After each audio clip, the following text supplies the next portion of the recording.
हाल बा करेजा लोग। आज हम चंदन चंचल के रोस्ट करे वाला बानी। आई वीडियो सिर्फ मनोरंजन खातिर बा, ना दिल पर ना गाड़ पर ना लाड़ पर लेवे के बा, देखे के बा और हंस के भूल जाए के बा। तो भाई लोग बिना कोनो लाड़ वाला सुन के स्टार्ट करल जाए वीडियो। और चला चंदन भैया ढोरी चाटवा जौन गाना गइले बाड़न उनकरा पर रोस्ट करल जाओ और वीडियो के स्टार्ट करल जाओ। चला आज ना हम चटले बनी अपना भौजाई के ढोरी ना हम तो चटले नहीं खी, लेकिन अब हमरो चाटे का मन करता जमाना के अनुसार से। अच्छा तो ई चाचा के कहे के मतलब बा कि हमरो अब ढोरी चाटे के मन करता।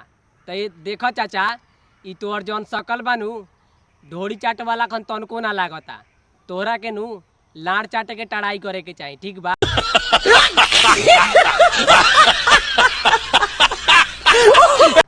ना इहो कोनो बात भेल यार। हमनी वैसा लइका ढोरी चाटी तो ऊ चली। आई चाचा के आँख में लंड लागल बा का? मतलब कहतारन हमरो अब ढोरी चाटे के मन करता।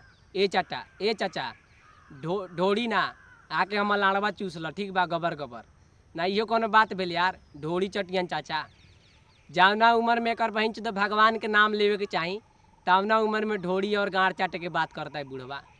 साफा चाचा लड़ चट बड़ा का? अच्छा देवर लगल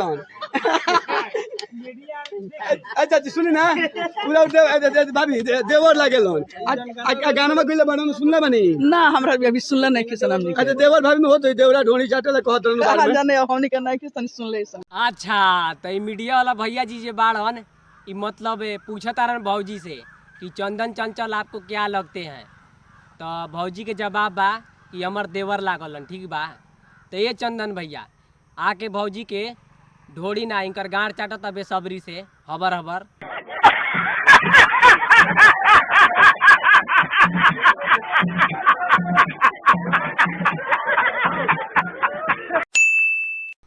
मतलब गाना गइले बड़ा एकदम मस्त लागेला हमरा, ठीक बा? देवरा ढोड़ी चाटना बा, इतना तो सुपर हिट गाना बा।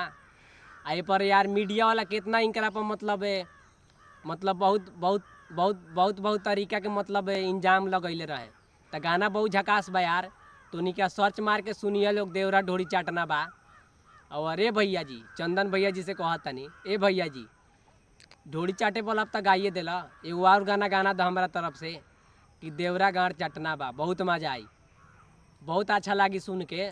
और भाई लोग देवरा ढोरी चाटना जौन गाना बा एक नंबर के गाना बा। और अगर जे मान लो भाई लोग अश्लील गाना रही तो 50-100 मिलियन थोड़ी ना क्रॉस करी यार। तो बढ़िया गाना बा यार। ऐसा गाना के तो यूपी बिहार में खोज बा। आज के बाद छोड़ दी राधे श्याम रसिया गवले बड़े बॉबी लाशा हो जा लेकर पानी में बतासा। अच्छा तो ई चाचा के कहे के मतलब बा कि राधे श्याम रसिया गइले बाड़न कि बॉबी लाशा हो जा। तो ये चाचा सफल और चट बड़ा का? तोरो गाड़वा हम लाशा कह देम, ठीक बा? मतलब तोरा शर्म लागता कि ना ई सब बात कहे में कि बबनी लाशा हो जा? तो तनको टाइम ना लगी तोहर गाड़ा लाशा करे में, ठीक बा चाचा? तो थोड़ा शर्म कर, उम्र के लिहाज कर, ठीक बा? बताइए आपका ढोरी में बियर डालकर चाटे तो कैसा लगेगा? ये कौन सा गाना है? अच्छा तो ई भैया जी के कहे के मतलब बा कि आपका गाड़ में बियर डाल के चाटेंगे तो कैसा लगेगा? तो ये भैया जी बहुत अच्छा लगी हो, एक बेर चाट के देखो ना। और वही लगले हमर लाड़वा चाट लिया, ठीक बा? नहीं बहुत मजा आई, गबर गबर लगी ना। इहो कोनो बात भेल यार कि ढोड़ी में बियर डाल के चाटेंगे तो कैसा लगेगा? हाँ जी हमार लाड़वा जैसे लगेगा। देखो भैया जी जे गैलक उ पहले के बात रहे, उ अलग के बात बा। आ चंदन भैया भी गैलन, इहो अच्छा गाना बा। तो छोड़ा ई सब बात, बहुत अच्छा गाना बा। जाके गाना के सपोर्ट कर लो और लाइक सब्सक्राइब कर लो और चंदन भैया के बड़ा स्टार बनाओ लो। तूनी का भाई लोग सोचत होगा कि चंदन भैया के हम तारीफ काहे करतनी। तो चंदन भैया के हम फैन है, ठीक बा? वही के चलते इनकरा के सपोर्ट। तो बस भाई लोग आज के वीडियो ही समाप्त करतानी। और चंदन भैया के बहुत रेलाई हो गल बा, वीडियो में रोस्ट हो गल बा। तो जात कहतनी चैनल सब्सक्राइब करिए और मिलतानी एगो नेक्स्ट वीडियो में। तब तक के लिए बाय।